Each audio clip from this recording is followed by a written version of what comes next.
Hi, എല്ലാവർക്കും മറ്റൊരു വീഡിയോയിലേക്ക് സ്വാഗതം. നിങ്ങൾ സ്റ്റോക്ക് മാർക്കറ്റിൽ ഇൻവെസ്റ്റ് ചെയ്യാൻ താല്പര്യമുള്ള ഒരാളാണോ, അല്ലെങ്കിൽ ഷെയർ മാർക്കറ്റിലേക്ക് ഓൾറെഡി ഇൻവെസ്റ്റ് ചെയ്ത ഒരു ബിഗിനറാണോ? അങ്ങനെയാണെങ്കിൽ നിങ്ങൾക്ക് ഈ വീഡിയോ വളരെ യൂസ്ഫുൾ ആയിരിക്കും.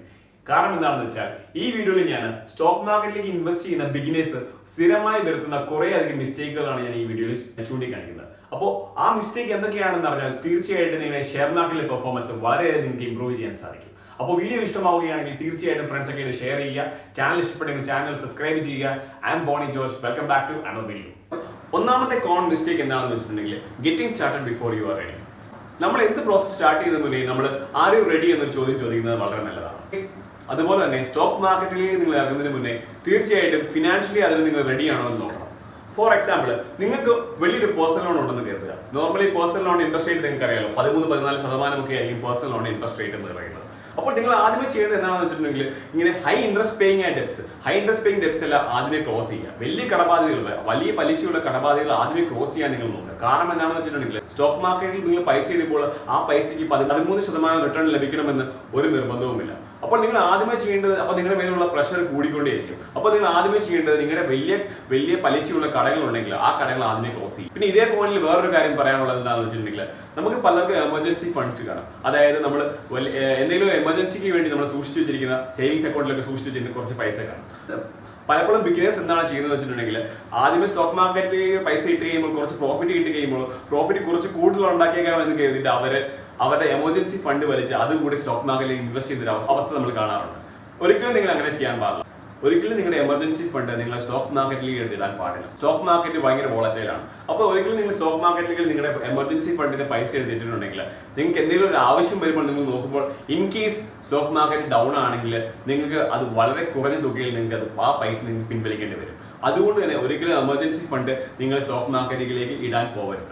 അപ്പോൾ നിങ്ങൾ സ്റ്റോക്ക് മാർക്കറ്റിലേക്ക് ഇൻവെസ്റ്റ് ചെയ്യേണ്ട പൈസ ഏതാണെന്ന് വെച്ചിട്ടുണ്ടെങ്കിൽ നിങ്ങളുടെ ഇൻകത്തിന്റെ ഒരു സേവിങ്സ് കാണും. ആ സേവിങ്സിന്റെ ഒരു പാർട്ട് ആയിരിക്കണം നിങ്ങൾ സ്റ്റോക്ക് മാർക്കറ്റിലേക്ക് ഇൻവെസ്റ്റ് ചെയ്യുക. അപ്പോൾ അത് എന്തോരമാണെന്ന് വെച്ചിട്ടുണ്ടെങ്കിൽ ഓരോരുത്തർക്കും ഓരോ ഇതായിരിക്കും. നിങ്ങളൊരു ബിഗിനർ ആയതുകൊണ്ട് തന്നെ നിങ്ങൾ കുറച്ച് എമൗണ്ടിൽ തന്നെ സ്റ്റാർട്ട് ചെയ്യുക. അതിനുശേഷം നിങ്ങൾ എമൗണ്ട് കൂട്ടി വരുന്നതായിരിക്കും ഏറ്റവും ബെറ്റർ. അപ്പോൾ രണ്ടാമത്തെ കോമൺ മിസ്റ്റേക്ക് എന്താണെന്ന് വെച്ചിട്ടുണ്ടെങ്കിൽ വെരി ഹൈ റിട്ടേൺസ് എക്സ്പെക്ട് ചെയ്യുന്നതാണ്. പലരും സ്റ്റോക്ക് മാർക്കറ്റിലേക്ക് ഇറങ്ങുന്നത് ഒരു 25% റിട്ടേണോ അല്ലെങ്കിൽ പൈസ ഇരട്ടിയാക്കാനോ അങ്ങനെയൊക്കെ കരുതിയാണ് പലരും സ്റ്റോക്ക് മാർക്കറ്റിലേക്ക് ഇറങ്ങുന്നത്. പക്ഷേ നിങ്ങൾ ഒരു കാര്യം മനസ്സിലാക്കണം, സ്റ്റോക്ക് മാർക്കറ്റിന്റെ അതായത് നിഫ്റ്റിയുടെ ലാസ്റ്റ് 20 ഇയറിലെ CAGR, അതായത് നിഫ്റ്റിയുടെ 20 ഇയറിലുള്ള റിട്ടേൺ നോക്കുകയാണെങ്കിൽ അത് വെറും 11%. അപ്പോൾ നമുക്ക് വളരെ റിയലിസ്റ്റിക് ആയിട്ടുള്ള ഒരു റിട്ടേൺസ് ആയിരിക്കണം നമ്മൾ സ്റ്റോക്ക് മാർക്കറ്റിലേക്ക് ഇറങ്ങുമ്പോൾ നമ്മൾ എക്സ്പെക്ട് ചെയ്യേണ്ടത്. അങ്ങനെ ഭീമമായ റിട്ടേൺസ് എക്സ്പെക്ട് ചെയ്ത് സ്റ്റോക്ക് മാർക്കറ്റിലേക്ക് ഇറങ്ങുന്ന പലരും സ്റ്റോക്ക് മാർക്കറ്റിൽ എടുത്തിട്ട് അത് നിർത്തിയിട്ട് പോകാനാണ് പതിവ്. അപ്പോൾ നിങ്ങൾ ഒരു സ്റ്റോക്ക് മാർക്കറ്റിലേക്ക് ഇറങ്ങുമ്പോൾ അതിന്റെ ഒരു പ്രീവിയസ് റിട്ടേൺസ് ഒക്കെ എന്തൊക്കെയായിരുന്നു നിങ്ങൾ അറിഞ്ഞിരിക്കണം. നിങ്ങൾ നോക്കുകയാണെങ്കിൽ ലാസ്റ്റ് ഒരു 24 ഇയർ പീരീഡ് എടുത്ത് നോക്കുമ്പോൾ അതിൽ 17 വർഷം നിഫ്റ്റി പോസിറ്റീവ് ആയിരുന്നു. അതുപോലെ തന്നെ 7 വർഷം നിഫ്റ്റി നെഗറ്റീവ് ആയിരുന്നു. കഴിഞ്ഞ വളർന്ന നിഫ്റ്റിയുടെ റിട്ടേൺ എന്ന് പറഞ്ഞത് 12% ആയിരുന്നു. 2019 12%. 2020 ഇപ്പോൾ നിഫ്റ്റി മിക്കവാറും നെഗറ്റീവ് ആകാനാണ് ചാൻസ്. 2017 നോക്കുകയാണെങ്കിൽ ഇത് നല്ല ഇയർ ആയിരുന്നു. 2018 വെറും 3% നിഫ്റ്റിയുടെ റിട്ടേൺ എന്ന് പറയുന്നത്. വളരെ റിയലിസ്റ്റിക് ആയിട്ടുള്ള എക്സ്പെക്ടേഷൻസുമായിട്ട് സ്റ്റോക്ക് മാർക്കറ്റിലേക്ക് ഇറങ്ങുക. സ്റ്റോക്ക് മാർക്കറ്റിലെ പൈസ എന്ന് പറഞ്ഞാൽ വളരെ ഈസി ആയിട്ട് കിട്ടുന്ന പൈസയാണ് നിങ്ങൾ ഒരിക്കലും വിചാരിക്കരുത്. സ്റ്റോക്ക് മാർക്കറ്റിലെ പൈസ എന്ന് പറഞ്ഞാൽ ഹാർഡ് ഏൺഡ് മണിയാണ്. വളരെ ഈസി ആയിട്ട് ഷെയർ മാർക്കറ്റിൽ നിന്ന് റിട്ടേൺസ് കൊയ്യാമെന്ന് ആരും വിചാരിക്കണം. സ്റ്റോക്ക് മാർക്കറ്റിലെ പൈസ എന്ന് പറയുന്നത് വളരെ ഹാർഡ് ഏൺഡ് ആയിട്ടുള്ള മണി തന്നെയാണ്. അപ്പോൾ നിങ്ങൾ ചെയ്യേണ്ടത് റിയലിസ്റ്റിക് ആയിട്ട് എക്സ്പെക്ടേഷൻസുമായിട്ട് സ്റ്റോക്ക് മാർക്കറ്റിലേക്ക് ഇറങ്ങുക. തീർച്ചയായിട്ടും നിങ്ങൾക്ക് നല്ല റിട്ടേൺസ് തന്നെ ലഭിക്കും. മൂന്നാമത്തെ ഒരു കോമൺ മിസ്റ്റേക്ക് ബിഗിനർ വരുന്നത് എന്താണെന്ന് വെച്ചിട്ടുണ്ടെങ്കിൽ ഇൻട്രാഡേ ട്രേഡിംഗ് ആണ്. അപ്പോൾ ഇൻട്രാഡേ ട്രേഡിംഗ് എങ്ങനെ ഒരു മിസ്റ്റേക്ക് ആകുമെന്ന് നിങ്ങൾ ചിന്തിക്കുന്നതായിരിക്കും. പല സ്റ്റഡീസും ഷോ ചെയ്യുന്നത് എന്താണെന്ന് വെച്ചിട്ടുണ്ടെങ്കിൽ 90% ആൾക്കാരും ഇൻട്രാഡേ ചെയ്ത് കഴിഞ്ഞ് അവരുടെ പൈസ നഷ്ടപ്പെടുത്തിയിട്ടാണ് കാണിക്കുന്നത്. അപ്പൊ നിങ്ങൾ ഇങ്ങനെ വിചാരിച്ചു കാണും, ആ 10% പൈസ ഉണ്ടാക്കിയ ആ കൂട്ടത്തിൽ ഞാൻ ആയിക്കൂടെ എന്ന്. തീർച്ചയായിട്ടും നിങ്ങൾക്ക് ആകാൻ സാധിക്കും. അപ്പൊ അതിനുവേണ്ടി നിങ്ങൾ ചെയ്യുന്ന ഒരു ബിഗിനർ എന്ന നിലയിൽ നിങ്ങൾ ചെയ്യേണ്ട ഇത്ര മാത്രം, നിങ്ങളുടെ ക്യാപിറ്റൽ നിങ്ങൾ ഷെയർ മാർക്കറ്റിലേക്ക് ഇൻവെസ്റ്റ് ചെയ്യാൻ വെച്ചിരിക്കുന്ന ക്യാപിറ്റലിന്റെ ഒരു ചെറിയ പോർഷൻ മാത്രം നിങ്ങൾ ഇൻട്രാഡേ ട്രേഡിങ്ങിനായിട്ട് യൂസ് ചെയ്യുക. ആ ചെറിയ പോർഷൻ വെച്ചിട്ട് നിങ്ങൾ കുറച്ച് കാലം ഇൻട്രാഡേ ട്രേഡ് ചെയ്ത് നോക്കുക. ആ ചെറിയ പോർഷൻ മാത്രം വെച്ച് നിങ്ങൾ ഇൻട്രാഡേ ട്രേഡ് ചെയ്ത് നോക്കുക. നിങ്ങളുടെ സ്ട്രാറ്റജീസും നിങ്ങളുടെ ഇൻഡിക്കേറ്റേഴ്സും ഒക്കെ വർക്കിംഗ് ആണ്, അല്ലെങ്കിൽ നിങ്ങൾ കൺസിസ്റ്റന്റ് ആയിട്ട് പെർഫോം ചെയ്യുന്നുണ്ടെങ്കിൽ മാത്രം നിങ്ങൾ എന്ത് ചെയ്യുക, നിങ്ങളുടെ ക്യാപിറ്റൽ ഇൻക്രീസ് ചെയ്യുക. അല്ലാതെ ആദ്യമേ തന്നെ നിങ്ങൾ ഇൻട്രാഡേയിലേക്ക് ഫുൾ ക്യാപിറ്റലോ അല്ലെങ്കിൽ ക്യാപിറ്റലിന്റെ മേജർ പോർഷനോ വിട്ടിട്ട് നിങ്ങൾ ഇൻട്രാഡേയിലേക്ക് ഇറങ്ങാതിരിക്കുക. ഒരു മാക്സിമം ഇൻട്രാഡേ ഒരു ബിഗിനർ എന്ന നിലയിൽ നിങ്ങൾ അവോയ്ഡ് ചെയ്യും. അടുത്തൊരു കോമൺ മിസ്റ്റേക്ക് എന്താണെന്ന് വെച്ചിട്ടുണ്ടെങ്കിൽ നമ്മൾ പെന്നി സ്റ്റോക്സിൽ ഇൻവെസ്റ്റ് ചെയ്യുന്നതാണ്. അപ്പോൾ പെന്നി സ്റ്റോക്സ് എന്ന് പറഞ്ഞാൽ എന്താണെന്ന് വെച്ചിട്ടുണ്ടെങ്കിൽ 10 രൂപ താഴെ സ്റ്റോക്ക് പ്രൈസ് ഉള്ള സ്റ്റോക്സ് ആണ് പെന്നി സ്റ്റോക്സ് എന്ന് പറയുന്നത്. ഈ സ്റ്റോക്സിന്റെ മാർക്കറ്റ് ക്യാപിറ്റലൈസേഷൻ വളരെ ചെറുതായിരിക്കും. പോരാതെ ഈ സ്റ്റോക്സ് ഒട്ടും ലിക്വിഡിറ്റി ഉള്ളതായിരിക്കത്തില്ല. അതുകൊണ്ട് തന്നെ ഈ സ്റ്റോക്സിന്റെ നമ്മുടെ കയ്യിൽ ഇരുന്നിട്ടുണ്ടെങ്കിൽ നമുക്ക് ഈ സ്റ്റോക്സ് സെല്ല് ചെയ്യാൻ വളരെ കഷ്ടപ്പാടായിരിക്കും.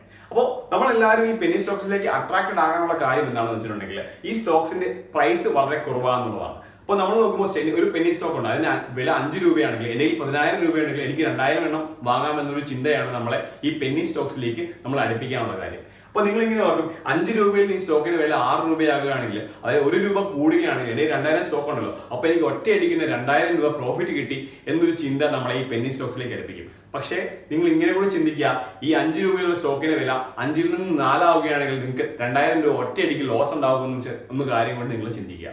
അപ്പോൾ ഒരിക്കലും നിങ്ങൾ പ്രൈസ് മാത്രം നോക്കിയിട്ട് ഒരു സ്റ്റോക്ക് വാങ്ങാൻ പോകരുത് എന്നാണ് അതിന്റെ അർത്ഥം. അതായത് പെന്നി സ്റ്റോക്സിന്റെ പ്രൈസ് കുറവാണല്ലോ, അതുകൊണ്ടാണല്ലോ നിങ്ങൾ പെന്നി സ്റ്റോക്സിലേക്ക് നമ്മൾ കൂടുതൽ അട്രാക്റ്റഡ് ആകുന്നത്. ഒരിക്കലും ഒരു സ്റ്റോക്കിന്റെ പ്രൈസ് മാത്രം നോക്കിയിട്ട് നിങ്ങൾ ഒരു സ്റ്റോക്ക് വാങ്ങാൻ പോകരുത്. ആ സ്റ്റോക്കിന്റെ അല്ലെങ്കിൽ ആ കമ്പനിയുടെ ക്വാളിറ്റി, ആ ബിസിനസിന്റെ ക്വാളിറ്റി എന്താണെന്ന് നോക്കിയിട്ടായിരിക്കണം നിങ്ങൾ ഒരു സ്റ്റോക്ക് വാങ്ങണം. ഈ പെന്നി സ്റ്റോക്സിൽ നടക്കുന്ന വേറൊരു കാര്യം എന്താണെന്ന് വെച്ചിട്ടുണ്ടെങ്കിൽ പമ്പ് ആൻഡ് ഡംപ് ആണ്. അതായത് പ്രൊമോട്ടർ തന്നെ ഈ സ്റ്റോക്കിനെ അങ്ങ് പ്രൊമോട്ട് ചെയ്ത് കാണിച്ച് ഹൈപ്പ് കൊടുത്ത് ഈ സ്റ്റോക്കിന് പ്രൈസ് കൂട്ടുന്നു. എന്നിട്ട് പ്രൈസ് കൂടി കഴിയുമ്പോൾ ഈ പ്രൊമോട്ടർ തന്നെ ഈ സ്റ്റോക്ക് പെട്ടെന്ന് അങ്ങ് സെല്ല് ചെയ്യുന്നു. അപ്പോൾ ഈ സ്റ്റോക്കിന്റെ പ്രൈസ് താഴ്ന്നു പോകുന്നു. അപ്പൊ ഈ പ്രൈസ് താഴ്ന്നു പോകുന്ന സമയത്ത് നമ്മളെപ്പോലുള്ള റീറ്റെയിൽ ഇൻവെസ്റ്റേഴ്സ് ഈ സ്റ്റോക്സിൽ ട്രാപ്പ് ആയി കിടക്കും. അതാണ് പമ്പ് ആൻഡ് ഡംപ് എന്ന് പറയാം. അപ്പൊ ഇങ്ങനെ പമ്പ് ആൻഡ് ഡംപ് ആണ് മെയിൻ ആയിട്ട് ഈ പെന്നി സ്റ്റോക്സിൽ നടക്കുക. എനിക്കൊക്കെ പലപ്പോഴും മെസ്സേജ് കിട്ടിയിട്ടുണ്ട്, ഈ സ്റ്റോക്ക് വാങ്ങിയാൽ ഒരു ദിവസം കൊണ്ട് ഇരട്ടിയാവും, 2 ഇരട്ടിയാവും, ഈ സ്റ്റോക്കിന് ഒരു 50 പൈസയേ ഉള്ളൂ. അങ്ങനെയുള്ള പല മെസ്സേജുകളും നിങ്ങൾക്കും വരാനുള്ള ചാൻസ് ഉണ്ട്. സ്പാംസ് ആയിട്ട് കുറെ മെസ്സേജുകൾ അങ്ങനെ വരും. നിങ്ങൾ അങ്ങനെയുള്ള സ്റ്റോക്ക് റെക്കമെൻഡേഷൻസ് ഒരിക്കലും നിങ്ങൾ ഫോളോ ചെയ്യാൻ പാടില്ല. വേണമെങ്കിൽ നിങ്ങൾ നോട്ട് ചെയ്തോളൂ, ഒരു മന്തിനുള്ളിൽ ആ സ്റ്റോക്കിന്റെ പ്രൈസ് പകുതിയായിട്ട് കുറഞ്ഞിരിക്കും. അതാണ് നോർമലി പെന്നി സ്റ്റോക്സിൽ സംഭവിക്കുക. അതുകൊണ്ട് തന്നെ ഒരു ബിഗിനർ അല്ല ഒരു ഇൻവെസ്റ്റർ പെന്നി സ്റ്റോക്സിൽ മാക്സിമം ഇൻവെസ്റ്റ് ചെയ്യാതിരിക്കുക. അടുത്തൊരു കോമൺ മിസ്റ്റേക്ക് എന്താണെന്ന് വെച്ചിട്ടുണ്ടെങ്കിൽ മാർക്കറ്റിനെ ടൈം ചെയ്യാൻ നോക്കുന്നതാണ്. Trying to time the market. അത് സ്ഥിരമായിട്ട് സംഭവിക്കുന്ന ഒരു കാര്യമാണ്. ഇപ്പോഴും ആൾക്കാർ കണ്ടിന്യൂ ചെയ്തുകൊണ്ടിരിക്കുന്ന സംഭവമാണ് മാർക്കറ്റിനെ ടൈം ചെയ്യാൻ നോക്കുന്നത്. മാർക്കറ്റിനെ ടൈം ചെയ്യാൻ എന്ന് വെച്ചിട്ടുണ്ടെങ്കിൽ മാർക്കറ്റിന്റെ കറക്റ്റ് ഹൈ എവിടെയാണ് അല്ലെങ്കിൽ കറക്റ്റ് ലോ എവിടെയാണ് എന്ന് പിക്ക് ചെയ്യുന്നതാണ്. പലപ്പോഴും പലരും മാർക്കറ്റിന്റെ ഹൈ ഇതാ എത്തി എന്ന് പറയും, പക്ഷെ ചിലപ്പോൾ മാർക്കറ്റ് അതിലും കയറി പോകും അല്ലെങ്കിൽ മാർക്കറ്റ് കുറഞ്ഞു പോകും. ആർക്കും മാർക്കറ്റിന്റെ ഹൈയോ അല്ലെങ്കിൽ മാർക്കറ്റിന്റെ കറക്റ്റ് ലോയോ പ്രെഡിക്റ്റ് ചെയ്യാൻ ഇതുവരെയും പറ്റിയിട്ടില്ല.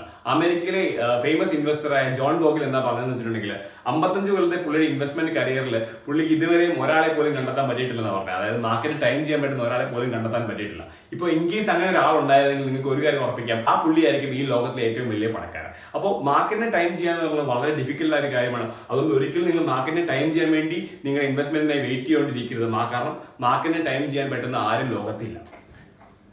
അടുത്തൊരു ഇമ്പോർട്ടന്റ് കാര്യം എനിക്ക് പറയാനുള്ളത് എന്താണെന്ന് വെച്ചിട്ടുണ്ടെങ്കിൽ, നമ്മൾ എത്രയും അറിവ് നമുക്കുണ്ടോ അത്രയും നമ്മൾ മിസ്റ്റേക്സ് കുറവായിട്ട് നമ്മൾ വരുത്തുമെന്നാണ്. അപ്പോൾ നിങ്ങൾ തീർച്ചയായിട്ടും സ്റ്റോക്ക് മാർക്കറ്റിനെ കുറിച്ചും ഫിനാൻഷ്യൽ മാർക്കറ്റിനെ കുറിച്ചും കൂടുതൽ അറിവുള്ള വീഡിയോസും അതുപോലെ തന്നെ കൂടുതൽ ബുക്കുകളും നിങ്ങൾ വായിക്കുക. അപ്പോൾ നിങ്ങളുടെ നോളജ് തീർച്ചയായിട്ടും കൂടുതലായിട്ട് ഇമ്പ്രൂവ് ആവും. നിങ്ങൾ റീഡ് അബൌട്ട് ഇൻവെസ്റ്റേഴ്സ്, വെറ്ററൻ ആയിട്ടുള്ള കുറെ ഇൻവെസ്റ്റേഴ്സിനെ കുറിച്ചുള്ള ബുക്സ് ഒക്കെ വായിക്കുക, അവർ എഴുതിയിട്ടുള്ള ബുക്സ് വായിക്കുക. അതുപോലെ തന്നെ പുതിയ ബിസിനസ്സുകളെ കുറിച്ച് പഠിക്കുക, ബിസിനസ് ഫെയിലിയേഴ്സിനെ കുറിച്ച് പഠിക്കുക. അങ്ങനെയുള്ള കാര്യങ്ങളൊക്കെ നിങ്ങൾ ചെയ്ത് കഴിയുമ്പോൾ തീർച്ചയായിട്ടും നിങ്ങൾ ഫിനാൻഷ്യൽ ലിറ്ററസി ഇമ്പ്രൂവ് ആവും. അങ്ങനെ ഇമ്പ്രൂവ് ആകുമ്പോൾ നിങ്ങൾക്ക് ഫിനാൻഷ്യൽ മാർക്കറ്റിൽ കുറച്ചുകൂടി ബെറ്റർ ആയിട്ട് പെർഫോം ചെയ്യാൻ നിങ്ങൾക്ക് സാധിക്കും. വാറൻ ബഫറ്റ് ഒരു ദിവസം 500 പേജെങ്കിലും വായിക്കുമെന്നാണ് പറയുക. അപ്പോൾ തീർച്ചയായിട്ടും നിങ്ങൾ വായനാശീലം ഇമ്പ്രൂവ് ചെയ്യുക. അങ്ങനെയാണെങ്കിൽ നിങ്ങൾക്ക് തീർച്ചയായിട്ടും കൂടുതൽ കാര്യങ്ങൾ പഠിക്കാൻ സാധിക്കും. കുറെ നല്ല ബുക്സിന്റെ ഒക്കെ ലിങ്ക് ഞാൻ ഡിസ്ക്രിപ്ഷൻ ബോക്സിൽ കൊടുത്തിട്ടുണ്ട്. താല്പര്യമുണ്ടെങ്കിൽ നിങ്ങൾക്ക് ആ ബുക്ക് വാങ്ങാം. അപ്പോൾ ഈ ചാനലിൽ തീർച്ചയായിട്ടും കുറച്ച് നല്ല വീഡിയോസ് ഒക്കെ ആയിട്ട് ഞാൻ വരുന്നതായിരിക്കും. അപ്പോൾ തീർച്ചയായിട്ടും ഈ വീഡിയോ ഇഷ്ടമായെങ്കിൽ ലൈക്ക് ചെയ്യുക. അതോടൊപ്പം തന്നെ ചാനൽ സബ്സ്ക്രൈബ് ചെയ്യാൻ മറക്കരുത്. I am Boni George. Thank you for watching.